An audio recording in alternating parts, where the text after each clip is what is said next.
murid-muridnya Yesus juga gitu sebenarnya, tapi bukan 12 murid itu. Ya kan muridnya banyak itu. Nah, Mohon jadi maaf, jangan dipotong dulu teman-teman. Bukan saya potong, saya mau izin pamit. Ini Oh ada ya, penting, saya mau turun. oke, Gus, Pak Jeffrey. mohon maaf sebelumnya saya mendahului ada urusan jam 10. Oke, dilanjut. Iya, nanti Pak Jeffrey, Dilanjut ya. Assalamualaikum warahmatullahi wabarakatuh. Gus Betik, aku nitip omongan sebentar ini. Ini kandang lain bulu, ayam-ayam juga lah gitu ya, dengan ketokannya yang sama, cuman beda bulu doang lah gitu. Ya nggak apa-apa Mas. Ya, jadi kalau kandang lain bulu. Nggak apa-apa Mas, nggak apa-apa. Oke, kita kandang lain bulu lah. Saya lanjut ya. Ya silakan. Silakan. Jadi gini ya apa teman-teman ya. Kalau macam kita pelajari, kenapa saya sangat meyakini itu adalah tulisan-tulisan para murid itu, ya, para murid langsung. Saya ada punya dasar, ya dasarnya itu ya adalah tulisan-tulisan dari bapak-bapak gereja. Bapak-bapak gereja itu siapa? Bapak-bapak gereja itu adalah muridnya dari murid-muridnya Yesus itu. Nah, ketika mereka itu menulis di bukunya mereka, itu ternyata mereka mengutip Matius, Markus, Lukas, Yohanes. Berarti terbukti bahwa di zaman yang sangat dekat itu memang Injil itu sudah ada gitu dan ditulis oleh murid-muridnya mereka. Karena bapak-bapak gereja ini kan adalah murid-murid dari murid-muridnya Yesus itu, dari para rasul itu, gitu. Nah, kalau seperti dia, misalnya ada macam buku yang ditulis tahun 600 terus mengutip-ngutip, ya itu sangat jauh. Tapi itu kan langsung dari murid-muridnya itu juga, murid-muridnya para rasul gitu ya. Dan di situ mereka mengatakan ya Injil Matius, Lukas dan sebagainya itu nanti bisa dicek, ada kok bukunya. Itu yang perlu saya sampaikan juga ya. Terus kedua masalah itu ya, ketuhanan Yesus yang tadi gue sampaikan ya, bahwa Yohanes bab 1 ayat 1 ya, bahwa ada orang yang itu mengartikan tuh beda, itu sudah sangat jelas logos. Terus kedua, pertanyaan saya gini ya, biasa teman-teman itu ya banyak yang seperti mengutip-ngutip seolah-olah itu LAI itu kan salah istilahnya menerjemahkan. Saya pun pernah bertanya pada orang Kristen sendiri yang suka debat-debat tiap hari, ya sudah seperti orang sakit, contohnya kayak macam Malikil, orang Lanes ya. Saya tanya, kamu sekolahmu apa gitu? Ya karena dia mengkritik terjemahan LAI itu, ya kan, dengan gaya-gaya bahasa asingnya itu kan. Saya tanya, kamu sekolahmu apa gitu? Dia diam aja gitu kan, nggak mau jawab. Terus saya bilang ya, kalau macam saya lebih percaya terjemahan LAI daripada kamu. Kenapa? Karena mereka itu punya dasar pendidikan, yang orang yang menerjemahkan itu adalah profesor doktor yang memang sudah puluhan tahun dia tuh bergelut di bidang itu, gitu. Saya lebih percaya orang yang bisa gini, profesor doktor yang menerangkan tentang ekonomi daripada orang yang hanya lulusan SMA terus ngomong tentang ekonomi, jelasin tentang konsep ekonomi dan sebagainya, kan lucu jadinya. Dan saya pun hari ini bisa ngomong seperti ini pun karena saya belajar dari orang-orang yang sudah sekolah itu, bukan saya pikir-pikirin sendiri terus saya ngomong sendiri kan gitu ya. Itu kan saya kan bukan jurusan dari situ kan gitu. Jadi itu pun bukan dibilang bahwa kita itu dogma, bukan. Kalau dia sudah profesor doktor, ya itu berarti memang kita sudah mengakui dia itu pakarnya di situ. Sama juga di dalam Islam itu kan ada departemen Depak punya itu ya, terjemahan Al-Quran. Terus ada orang Islam yang menyalahkan terjemahan itu, katanya tidak benar. Sama, saya pun tanya, kamu sekolahmu apa gitu? Kok bisa kamu lebih pintar dari profesor doktor yang memang mereka udah puluhan tahun di situ gitu kan, sesuatu yang lucu gitu bagi saya gitu ya. Jadi kita harus tahu ya porsinya kita tuh sampai di mana, ya perlu kita tahu bahwa kita ini pakar gitu ya. Dalam hal apa kita bisa jelasin. Tapi dalam hal-hal tertentu kita harus juga serahkan ke orang yang memang dia bidangnya di situ, iya kan. Kalau macam kita nih yang sekolahnya tidak jelas terus kita jelasin kan jadi kacau. sama juga di dalam itu terjemahan firman menjadi manusia itu sudah mereka terjemahkan tuh mendekati yang kalau dibilang 100% persis seperti teks asli di dunia ini tidak ada gitu. Namanya terjemahan itu pasti paling tidak mendekati karena ada beberapa kosakata yang tidak begitu cocok, jadi harus dibikin supaya ya pokoknya mendekati karena ada kosakata itu kan ceritanya. Contohnya yang macam di Papua ya Gus ya. Zaman dulu itu kan masih belum zaman teknologi. Itu waktu penginjil-penginjil itu datang ke sana, itu mereka tidak bisa menjelaskan bahwa Yesus itu adalah anak domba Allah. Akhirnya dibikin apa kosakatanya? Karena orang-orang di sana tuh piara babi, dibilang Yesus itu anak babi Allah kan gitu. Ada gitu ya zaman dulu itu. Karena supaya mereka mengerti kalau dibilang anak domba itu kan di apa itu Papua kan tidak ada, mereka tidak mengenal domba zaman dulu kan. Kalau sekarang mereka ngerti karena sudah ada TV, ada apa, walaupun tidak ada mereka tahu domba itu apa kan. Nah, jadi seperti itu. Terus kita kalau seperti tadi bilang kan, apa Yesus 100% manusia, 100% apa Allah, bisa gitu kan. Nah itu yang macam gue sampaikan itu perumpamaan yang tidak cocok gitu. Yang cocok itu gini, uang itu ada dua sisi, ya kan? Sisi depan dengan sisi belakang.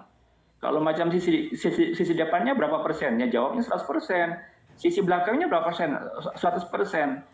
Pertanyaannya, apakah bisa dijumlahkan itu menjadi 200%? Yang tidak bisa toh. Masa sisi depan digabung dengan sisi belakang jadi 200%? Ya salah. Ya tetap aja sisi depannya 100%, sisi belakangnya 100%. Dengan kedua sisi itulah yang disebut uang gitu. Kalau hanya salah satu sisi bukan uang namanya gitu. Itu perumpamaan yang lebih cocok gitu ya. Kalau yang tadi disampaikan tuh ya tidak cocok sekali gitu Gus. Itu yang apa yang masih saya ingat saya ya. Mungkin ada yang tadi disampaikan mungkin terlalu banyak ya. Jadi saya juga ada yang lupa, nanti kalau saya pas ingat nanti saya waktu ngomong nanti saya sampaikan ke Gus juga ya sama teman-teman yang di bawah. Ya silakan Gus. Oke, terima kasih.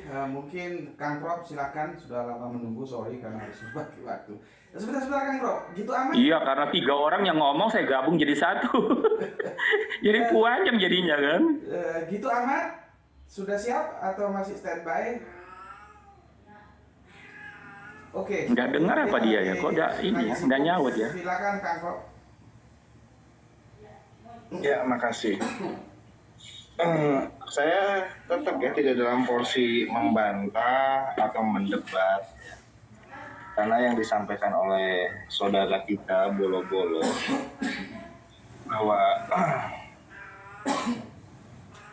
Yesus dan Nabi Isa alaihissalam itu kan menurut dia beda. Ya saya ikut aja, nggak masalah bagi saya hormati pemahaman seperti itu. Terus juga tadi dibahas ya bahwa tentang natur pada Yesus ya, ada natur kedagingan dan ada natur keilahian kan. Dia juga menyampaikan bahwa dalam perspektif sejarah ya semuanya natur kemanusiaan gitu yang digambarkan dalam sejarah Yesus itu. Ya aku dukung juga itu. Artinya secara histori tidak ada ketuhanan Yesus. Karena historikal itu hanya menggambarkan kemanusiaan Yesus saja. Saya dukung juga itu. Masalah nanti keilahian itu larinya ke dogma, bukan ke sejarah, bukan ke historis. Terus tadi disampaikan juga oleh Gus Betik sama Bolo-Bolo tentang penelitian Lukas, gitu kan. Akhirnya Yesus itu bisa diteliti kan, bisa diteliti lewat penelusuran dari informasi orang-orang terdekat. Bahkan Bolo-Bolo meyakini Lukas sebagai salah satu saksi mata, bisa tersaksikan apa yang menimpa Yesus oleh Lukas. Saya dukung juga. Dan itu semakin memperkuat lagi Yesus itu dalam perspektif penelitian ya manusia juga kayak gitu. Saya hanya mendukung saja sifatnya. Apa yang sudah disampaikan dari tadi, saya dukung itu. Dalam perspektif sejarah, mutlak Yesus itu manusia. Dalam perspektif penelitian, Yesus juga manusia. Gitu kan. Jadi, saya hormati juga pemahaman Yesus dan Isa itu berbeda. Saya juga hormati yang punya pemahaman Yesus dan Isa itu sama. Bagi saya itu bukan masalah besar lah. Yang masalah besar yang saya dapati dari diskusi ini, dalam perspektif sejarah Yesus itu mutlak manusia, dalam perspektif penelitian juga ternyata bisa diteliti, bisa disaksikan Yesus memang manusia kayak gitu. Lalu Yesus mau dilihat dalam perspektif apa nih sebagai Tuhan gitu kan. Nah, nanti apakah Yesus punya peran ganda? Atau sebenarnya peran yang digandakan oleh yang mengidolakannya gitu. Sebagaimana Nabi Isa alaihissalam juga punya peran yang digandakan oleh yang mengidolakannya. Nabi Isa ini punya peran yang digandakan, dibantah oleh Quran. Nabi Isa itu perannya tunggal, tidak berperan ganda. Ya dia sebagai nabi, sebagai manusia, sebagai rasul. Tidak ada Nabi Isa itu sebagai ilahi. Itu dalam perspektif Islam Nabi Isa. Nah kalau dalam Kristen Yesus ini ya monggo lah gitu ya. Intinya saya ini menegaskan, saya mendukung apa yang disampaikan dalam diskusi ini. Dalam perspektif sejarah Yesus itu mutlak manusia. Dalam perspektif penelitian juga Yesus itu mutlak manusia. Udah gitu Gus, makasih. Oke, terima kasih untuk Kang Prof. Untuk teman-teman lain yang mau naik ya silahkan naik ya. Kalau nggak minta permohonan naik, aku nggak bisa naikkan ini karena hostnya ini belajaran. Terima kasih Kang Prof atas komentarnya ya. Aku coba akan menambahi lagi ya. Masalah tadi ya, sebetulnya kalau Yesus itu bukan Isa dan Isa itu dipahami bukan Yesus, berarti kan tidak bisa dikatakan bahwa oh ya, Al-Quran itu buta sejarah atau salah sejarah atau Al-Quran itu membengkokkan sejarah gitu. Tadi kan boro-boro dengan sayang Pak kita ada keperluan dia turun ya, Pak Jeffrey tadi kalau nggak salah ya. Pak Jeffrey kan mewakili pandangan Islam bahwa Al-Quran itu meluruskan kesalahan-kesalahan masa lalu. Sementara boro-boro mengatakan sebaliknya. Ya enggak apa-apa, silakan saja bahwa Al-Quran itu membengkokkan sejarah gitu. Tadi aku dengar tadi masalah penyalipan. Juga masalah siapa yang dikorbankan. Itu panjang nanti kalau kita bahas ya. Coba aku fokus ke masalah penyalipan. Kalau sudah bolo-bolo. Lain waktu tema yang dikorbankan sama bola-bola bisa dibahas Gus. Siapin aja waktunya Gus, kapan Gus yang dikorbankan itu. Boleh. Kalau memang bolo-bolo mengatakan bahwa Yesus bukan Isa, Isa bukan Yesus, berarti kan nggak bisa mengambil pernyataan Al-Quran bahwa Yesus tidak disalib itu merupakan sebuah pembengkokan sejarah. Jadi itu terjadi apa ya? Logika falaki yang nggak ketemu. Ambigu Gus, ambigu. Berikutnya juga tentang gelar. Kalau aku sih ngikuti apa yang disampaikan oleh Kang Mas RG ya, bahwa gelar itu hanya bukti dia pernah sekolah. Apakah dia pernah berpikir? Mungkin pernah berpikir, mungkin juga tidak berpikir gitu loh. Kalau berpikir bagaimana? Apakah pikirannya benar? Ya belum tentu juga. Jadi nggak bisa menundukkan orang-orang yang sudah bergelar dia itu kapasitasnya sebagai doktor ekonomi. Terus semua pernyataan ekonomi dari dia kita amini. Iya belum tentu toh. Orang kita sama-sama bisa pakai otak kok, bisa berpikir. Ya, jadi kalau ada orang mengkritik terjemahan LAI, ya silakan saja selama dia bisa membenarkan. Kalau ada orang mengkritik terjemahan Depak, ya silakan saja selama dia bisa membenarkan. Yang tidak baik itu kan kalau mengkritisi tanpa solusi. Selama dia boleh mengkritisi dan dia boleh menyampaikan solusi, itu saya kira silakan saja. Nanti terserah orang mau ikut yang mana gitu. Terus kalau kita perluas lagi, apakah di Unitarian itu tidak ada orang-orang yang berpendidikan? Tapi toh nyatanya mereka menolak terjemahan LAI. Apakah di Saksi Yehova itu tidak ada orang yang berpendidikan? Nyatanya mereka juga tidak sepaham dengan terjemahan LAI. Apakah di Mormon itu tidak ada orang berpendidikan? Kan ya ada juga. Jadi yang namanya titel-titel entah itu profesor, entah itu dokter, itu hanya sebatas bukti dia pernah sekolah. Gitu aja. Bukan terus apa yang dia katakan kita harus amini. Oh yang berbicara itu kan pakar ekonomi, saya bukan pakar ekonomi. Ya kamu harusnya mengekspan dirimu supaya ngerti ekonomi meskipun nggak pakar. Jadi tidak memberikan cek kosong kepada mereka yang kebetulan punya duit, bisa sekolah, bisa dapat gelar-gelar. entah itu profesor, entah itu doktor, kan itu hanya gelar saja, belum tentu benar gitu ya. Kalau kita tarik ke kekinian, bagaimana terjadi perdebatan ya, katakanlah pendeta ES yang itu sejauh yang aku kenal dia belum prof ya, masih doktor ya, yang akhirnya disidang dan dia tidak ada masalah karena cara pandang dia terhadap konsep teos juga berbeda. Bagaimana memahami Yohanes 1:1 itu dokter ES yang asli Semarang itu berbeda. Jadi kalau kita menggunakan gelar-gelar akademik terus kita harus sami nawatona, kalau kata orang Islam harus yes atau kata orang Jawa enggak, oh ya nggak bisa dong. Itu kira-kira yang bisa aku sampaikan gitu. Monggo Kang Golo-Golo atau siapa yang mau naik silakan. Iya.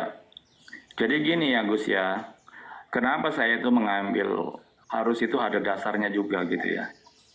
Saya pun sekolah kan juga punya gelar gitu. Jadi kita tahu gitu kalau kita dulu levelnya masih SMA, terus kemudian kita kuliah, terus kita kuliah lagi. Ya itu kita tahu kemampuan kita tuh meningkat seperti apa kan gitu. Dan kemudian yang bisa diukur orang, kemampuan orang itu bisa diukur itu ya nomor satu tuh ya itu dari sekolahnya dia, levelnya apa. Ya walaupun ya kayak tadi Gus bilang, kita ini kan bukan dengar orang itu 100% langsung itu percaya, walaupun dia itu profesor dokter, tapi tingkat kepercayaan itu sangat tinggi gitu. Dibandingkan kalau macam orang tidak sekolah, contohnya saya kalau macam orang profesor dokter yang ngomong, ya mungkin saya bisa percaya sama dia, mungkin tingkat kepercayaannya bisa 90% gitu. Tapi kalau macam orang yang bukan bidangnya ngomong, ya mungkin saya hanya macam percaya cuma 10% dari yang dia ngomong itu gitu. Ya jadi kan mereka bukan Tuhan semua di sini kan gitu. Jadi maksud saya seperti itu, tingkat kepercayaannya itu jauh lebih tinggi gitu. Karena kalau macam orang sekolah itu kan dia sudah puluhan tahun di situ, dia sudah istilahnya bahkan di dalam Islam itu tidak salah saya pernah dengar ya. Tidak salah itu serahkanlah kepada yang Gus? Yang ahlinya. Yang ahli ya.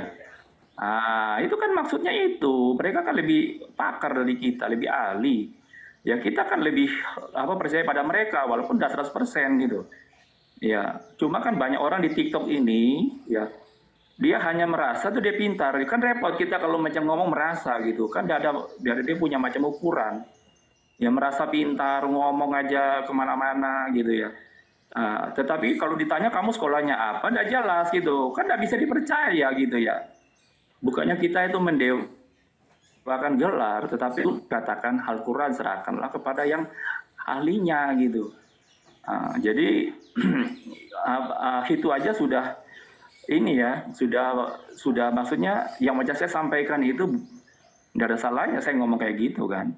Terus kayak seperti tadi macam teman ngomong ya bahwa yang disampaikan oleh Yesus itu kan yang bisa dicatat itu kan sebagai manusianya. Saya setuju.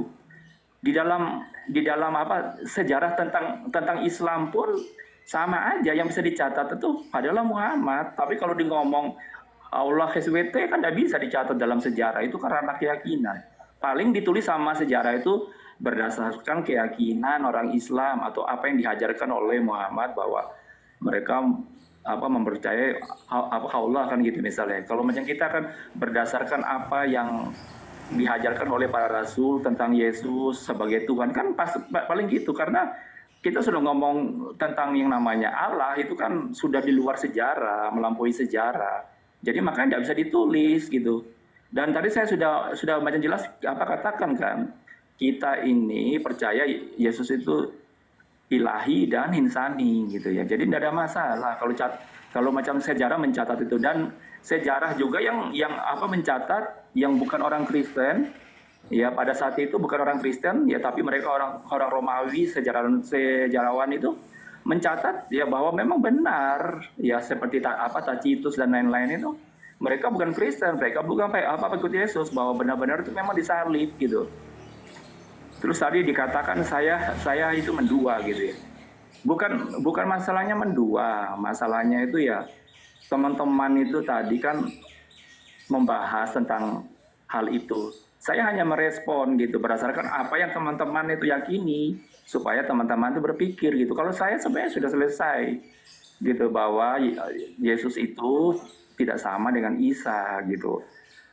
Yang menjadi perdebatan kita di sini sebenarnya, ya teman-teman berusaha membuktikan bahwa Yesus itu adalah Isa, saya membuktikan bahwa Yesus itu bukan Isa. Itu perdebatannya sebenarnya itu lebih ke situ sebenarnya gitu.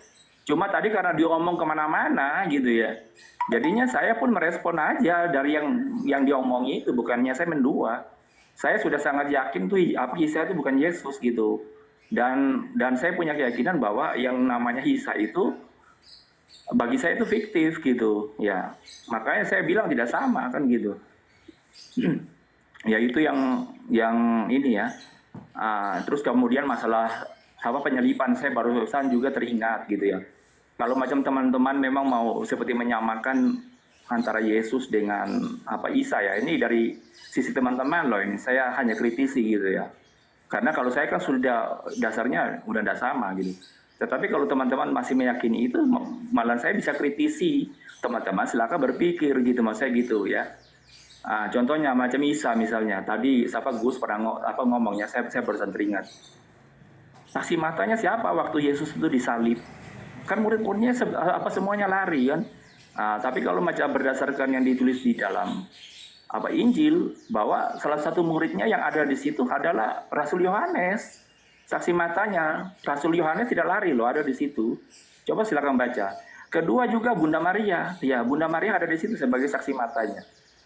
Sekarang gini menjadi pertanyaan kritis buat teman-teman, silakan mungkin nanti bisa dijawab ya. Kalau macam teman-teman itu meyakini bahwa Isa itu sama dengan Yesus, ya. Sekarang pertanyaan gini, kan kalau di dalam Al-Quran ya, kalau macam tidak salah silakan dikoreksi bahwa katanya itu kan orang-orang waktu Isa disalib, ya. Ini saya ngambil ya dari sisi teman-teman ya. Kalau macam Isa itu disalib, ya katanya itu kan tidak disalib karena apa? Allah itu katanya istilahnya apa ya? Menipu orang-orang yang istilahnya orang-orang jahat itu supaya mereka tidak tahu bahwa itu sebenarnya itu adalah bukan Isa ya. Kira-kira benar ya, Gus Berti kayak gitu ya? Apa salah?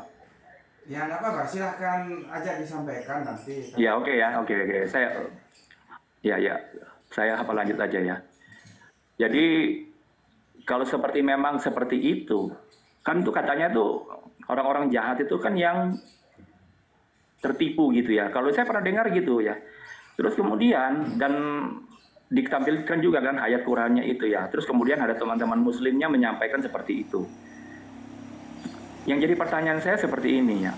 Kan di dalam Islam juga kan mengakui Bunda Maria itu kan suci. Jadi dia bukan termasuk bagian dari orang-orang jahat itu kan. Padahal kalau kita baca di dalam Injil ya, Bunda Maria itu sebagai saksi matanya juga yang melihat. Pertanyaannya, kalau di Quran mengatakan itu hanya orang-orang jahat, terus kemudian di dalam Injil itu Bunda Maria sama sekali tidak pernah satu ayat pun membantah bahwa Yesus itu tidak disalib. Ya pertanyaannya, kenapa Allah SWT juga menipu Bunda Maria gitu? Padahal dia kan orang suci gitu, bukan orang jahat. Terus kedua, kita kalau di pengadilan yang menyaksikan sesuatu ya, itu kalau macam ada saksi matanya itu adalah saksi yang nomor satu. Maksudnya tuh yang nomor satu yang paling bisa dipercaya. Saksi ahli atau saksi apapun ya, kalau selama saksi mata itu ada dan jumlahnya banyak, saksi ahli mau ngomong apapun itu gugur. Kecuali tidak ada saksi mata, ya mau tidak mau kan harus menggunakan saksi ahli berdasarkan dia punya pengetahuan kan gitu. Tetapi kalau ada saksi mata itu saksi ahli ngomong apapun, ya kalau ada saksi matanya lebih daripada 2, itu sah itu di dalam pengadilan kan gitu. Ada 2 orang aja sah gitu. Pada waktu orang sebagai saksi mata di waktu Yesus disalib itu kan banyak. Yohanes muridnya Yesus, Bunda Maria dan perempuan-perempuan lain yang murid-muridnya Yesus juga kan ada di situ, perempuan-perempuan itu. Yang macam menjadi pertanyaan saya ya.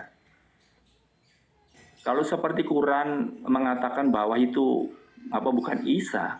Ya berarti kan Haula itu sudah menipu Bunda Maria juga. Kemudian Bunda Maria tidak pernah membantah. Berarti kita nih yang orang-orang Kristen ini ya juga itu tertipu. Ini yang salah siapa gitu? Kan bukan salah kita gitu. Salahnya Haula kan gitu. Ya. Terus kedua, kalau di dalam pengadilan ya Quran itu kan sudah muncul kan 600 tahun kemudian gitu. Jadi kan tidak ada yang namanya saksi mata dan itu sangat jauh sekali sudah tidak ada gitu. Terus kalau macam Quran ujuk-ujuk datang ngomong seperti itu di dalam pengadilan itu pasti kalah itu Quran itu gitu. Jadi kira-kira seperti itu, Gus. Ya silakan menanggapi. Oke, terima kasih untuk saudara Katolikku, untuk ada Kang Ilham, ada Kang Prof, ada Gitu Ahmad ya. Tadi tukang daging sepertinya naik, dia turun lagi atau terpental. Kalau terpental silahkan naik lagi ya, silahkan minta naik nanti tak naikkan. Oke, begini Kang Bolo-Bolo ya. Aku mulai dari tentang mata uang ya. Jadi permainan logika itu kadang-kadang orang terselio atau terselip karena logika yang keliru. Mata uang itu tidak bisa disebut uang kalau dia hanya punya satu sisi. Dia harus punya dua sisi. Gitu loh. Ya. Nggak bisa dikatakan mata uang kalau dia hanya punya satu sisi. Gitu. Dia harus punya dua sisi. Karena dua sisi dia berbagi 50% gitu loh. Nggak bisa 100% belakang 100% belakang saja apa 100% aja. Itu bukan uang gitu loh ya. Logika itu logika. Jadi apa yang disampaikan Apollinaris itu adalah, silakan naik Bang tukang daging, tadi terpental sepertinya, silakan ya. Jadi apa yang disampaikan oleh Apollinaris dalam dogmanya Binatur itu dalam rangka bagaimana memenuhi pertanyaan-pertanyaan yang ada. Sudahlah dibikin aja Yesus itu 100% Allah, 100% manusia. Padahal kalau kita tunduk terhadap Alkitab seperti yang disampaikan Prof, ya dia itu memang manusia. Itu loh. Ya, yang pertama. Yang kedua, kalau kamu, kan aku tidak, tapi kalau aku coba mengikuti kamu bikin kamu bahwa Yesus bukan Isa dan semua itu diukur oleh kapasitas dan otoritas ya.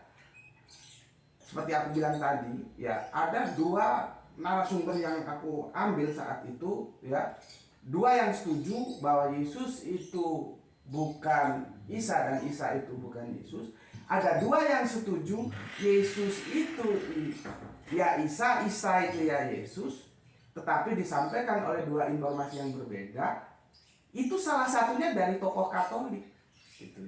Kamu Katolik, berarti aku kan tidak percaya kamu. Kalau parameternya adalah otoritas kapasitas yang disebut tadi, katakanlah gelar-gelar akademik. Karena yang ngomong itu Romo dan dia punya channel. Sayang channelnya tak cari nggak ketemu karena dia pakai bahasa Latin agak sulit. Vulva atau apa gitu, Che Guevara atau apa gitu ya. Dan dia dari Tanah Batak dan aku senang mengikuti kajiannya karena dia itu kajiannya itu menjelaskan bukan menyerang atau apa gitu. Jadi aku mengikuti. Kalau aku mengikuti kajian dia kemudian membandingkan kamu dengan parameter yang kamu bilang kalian sama-sama Katolik, ya aku ikut Romo itu. Karena Romo itu mengatakan Yesus itu Isa, Isa itu Yesus, cuman disampaikan oleh dua informasi yang berbeda. Kalau kamu dia tak tolak kalau menggunakan parameter yang kamu sampaikan tadi. Makanya aku bilang ya gelar-gelar pendidikan akademis itu sebatas bukti dia pernah sekolah gitu aja. Belum tentu dia kebenaran itu tidak dipegang oleh mereka yang memiliki gelar. Masalahnya kan seperti aku bilang tadi, kalau dia bisa mengkritisi, dia harus memberikan solusi. Nanti solusinya itu yang kita lihat benar enggak gitu loh. Jadi walaupun pakar ekonomi, apakah aku harus yes terus apa yang dikatakan oleh, katakanlah sebut siapa pakar ekonomi, katakanlah Sri Mulyani? Enggak. Aku orang teknik, aku bukan orang ekonom, tapi kan aku juga bisa berpikir. Gitu loh, ya. Jadi kalau parameternya seperti yang kamu bangun, aku nggak percaya kamu, aku lebih percaya Romo itu. Gitu, bahwa Romo itu mengatakan Yesus adalah Isa, Isa adalah Yesus, cuman disampaikan oleh dua informasi yang berbeda. Seperti itu, ya. Terus masalah yang tadi ya, ilah dan insani, ya. nggak ada ceritanya Yesus itu Allah tuh nggak ada. Terus